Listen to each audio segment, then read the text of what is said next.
بسم الله الرحمن الرحیم. سلام، نوراغان نوریم د افغانستان د الکترونیکي زده کړو د انګریزي ژبې ښوونکی. هیله ده چې تاسو ټول جوړ او روغ اوسیږئ. د انګریزي ژبې د زده کړې د لړۍ څخه نن تاسو ته اتلسم درس لرو. په اتلسم درس کې بیا هم د انګریزي ژبې زمانې لرو. د انګریزي ژبې د زمانو څخه تاسو ته past perfect continuous tense یا تېره بشپړه جاري زمانه لرو. وړاندې له دې چې د دې زمانې فارمولو او جملو ته راسو، یو ځل د دې زمانې تعریف یا پېژندنه او قوانین یو ځای راسره واورئ. past perfect continuous tense، تېره بشپړه جاري زمانه، لرې استمراري زمانه. Definition: The past perfect continuous tense is used when we talk about a situation or activity that happened over a period up to a particular past time. تعريف: تېره بشپړه جاري زمانه د هغو کارونو لپاره کارول کیږي کوم چې په تېر وخت کې پیل بیرته په تېر وخت کې پای ته رسېدلی وي. قوانین: د دې زمانې مرستندویه یا کومکي کړ یا فعل یو دی لکه had been، چې had been هم د جمع فاعلونو لپاره کارول کیږي لکه they, we, you, names، او هم د مفردو فاعلونو لپاره کارول کیږي لکه he, she, it, name. په دې زمانه کې د وخت د کړنې اصطلاحات لکه since او for کارول کیږي چې since د څرګندو او for د ناڅرګندو وختونو لپاره کارول کیږي. همدارنګه په دې زمانه کې جاري یا جرن حالت هم د فعل سره کارول کیږي. اوس هم راځو د جملو پر لور باندې. past perfect continuous tense تېره بشپړه جاري زمانه. positive formula مثبته فارموله.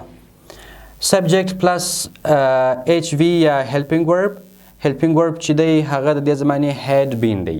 تاسې په قوانینو کې ولوستل چې had been د جمع او مفردو دواړو فاعلونو لپاره کارول کیږي. plus verb with ing د فعل سره ing یا جرن حالت دی، plus object مفعول د جملې دی، plus since for چې since of for هم په دې زمانه کې کارول کیږي. since د معلومو څرګندو او ټاکلو وختونو لپاره کارول کیږي. for د نامعلومو ناټاکلو او ناڅرګندو وختونو لپاره کارول کیږي. اوس هم راځو د مثالونو پر لور باندې. he had been learning English since 2015. He had been learning English since 2015. د 2015 کال راهیسې انګریزي زده کول. د 2015 کال راهیسې انګریزي زده کول. تاسې د دې زمانې په تعریف کې واورېدل چې دا هغه زمانه ده کوم چې یو کار په تېر مهال کې راپیل بیرته په تېر مهال کې پای ته رسېدلی وي. یعنې په تېر مهال کې د څه وخت لپاره یې جریان پیدا کړی وي بیرته پای ته رسېدلی وي. اوس تاسې فکر وکړئ د فعالیت په 2015 کال کې راپیل کړی و، څه دی؟ خو مثال په 2018 کال کې فعالیت پای ته ورسوئ. دغه یو معلوم وخت یو ټاکلی وخت چې د معلوم وخت څخه راپیل کړل بیرته د یو ځانګړي وخت نه مخکې خپل کار ته د پای ټکی کېښود، یعنې کار یې نور ختم کړ، یعنې اوس جریان نه لري. He had been learning English since 2015. د 2015 کال راهیسې انګریزي زده کول. he subject یا فاعل د جملې دی، had been کومکي یا مرستندویه فعل دی. learn زده کول، دلته د learn سره ing یا جرن حالت وکارول شو. learning verb، English object، since معلوم یا ټاکلی وخت دی.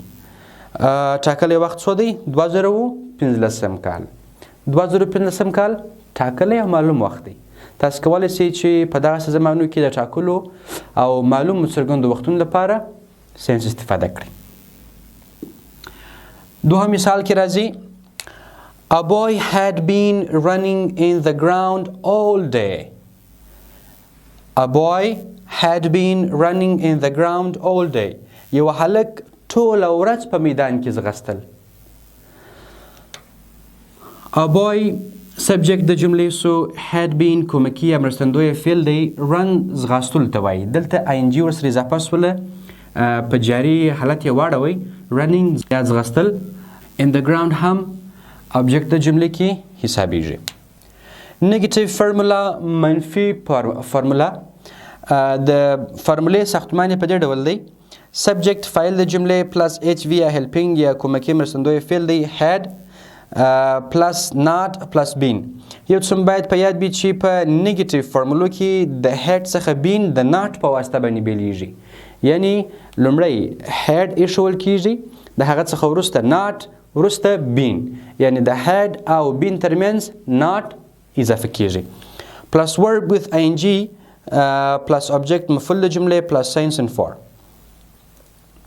مثال په دې ډول دی. she had not been drinking tea since morning. she had not been drinking tea since morning. دې د سهار راهیسې چاوي نه څښلې. دې د سهار راهیسې چاوي نه څښلې. she subject فاعل د جملې سو had کومکی یا مرستندوی فعل دی not negative form دی. been هم ضمیمه د had دی. drink څښل ته وایي دلته ing ورسته اضافه شوله drinking. tea object د جملې سو since د معلوم ټاکلي وخت لپاره کارول کیږي چې morning ټاکلی وخت دی. دوهم مثال دی. they had not been working in home for 5 hours. they had not been working in home for 5 hours. دوی د 5 ساعتونو راهیسې په کور کې کار نه کاوه. دوی د 5 ساعتونو راهیسې په کور کې کار نه کاوه. they subject د جملې سو had کومکی امرستندوی فعل دی not negative form been ضمیمه د had او work کار کول ته وایي دلته ing سره اضافه کیږي. in home هم object د جملې for د نامعلوم وخت لپاره کارول کیږي. was 5 hours نه دی معلوم چې کوم 15 ساعته نو دلته 5 hours نامعلوم وخت شي. interrogative formula سوالیه یا پوښتنیزه فرمولې ته راځو. مخکې له دې چې تاسې سوالیه یا پوښتنیزه فرموله جوړوئ د هر څه څخه مخکې یعنې د فاعل فعل او مفعول د نورو د فرمولې د اجزاو څخه مخکې تاسو باید د هغې زمانې کومکي فعل یا مرستندویه فعل په سر کې د جملې یا برخې یا غونډلې راولئ. HV helping verb had plus subject plus been plus verb with ing plus object plus since for plus question mark. په ټولو انټراګیټیو فرمولو کې یعنې سوالیه فرمولو کې باید question mark یا د سوالیه علامه باید راسي. مثالونه په دې ډول دي. had I been working on computer since morning. had I been working on computer since morning. آیا ما د سهار راهیسې په کمپیوټر باندې کار کاوه یا آیا ما د سهار راهیسې په کمپیوټر کښې کار کاوه. had کومکی مرستندوی فعل دی. I subject د جملې been ضمیمه د had work کار کول ته وایي دلته working ing یا جنرال حالاتو څخه استفاده سو. on computer object د جملې since د ټاکلي او معلوم وخت لپاره کارول کیږي چې morning ټاکلی او معلوم وخت دی. دوهم مثال وایي had he been writing a book for 2 years. had he been writing a book for 2 years. آیا د 2 کلونو راهیسې کتاب لیکه. آیا د 2 کلونو راهیسې کتاب لیکه. had کومکی امرستندوی فعل دی. he subject د جملې been ضمیمه د had writing یا write لیکل ته وایي. a book یو کتاب object د جملې for د نامعلومه ناټاکلي وخت لپاره کارول کیږي چې 2 years نه دی معلوم چې کوم 2 کلونه یا کوم 2 کاله. interrogative negative formula منفي پوښتنیزه فرموله ده. په دې کښې 2 فرمولې دي. HV helping verb کومکی مرستندوی فعل had plus subject plus not plus been plus verb with ing plus object plus since for plus question mark. دوهمه فرموله HV helping verb had plus not plus subject plus been plus verb with ing plus object plus sense for plus question mark. مثالونه په دې ډول دي.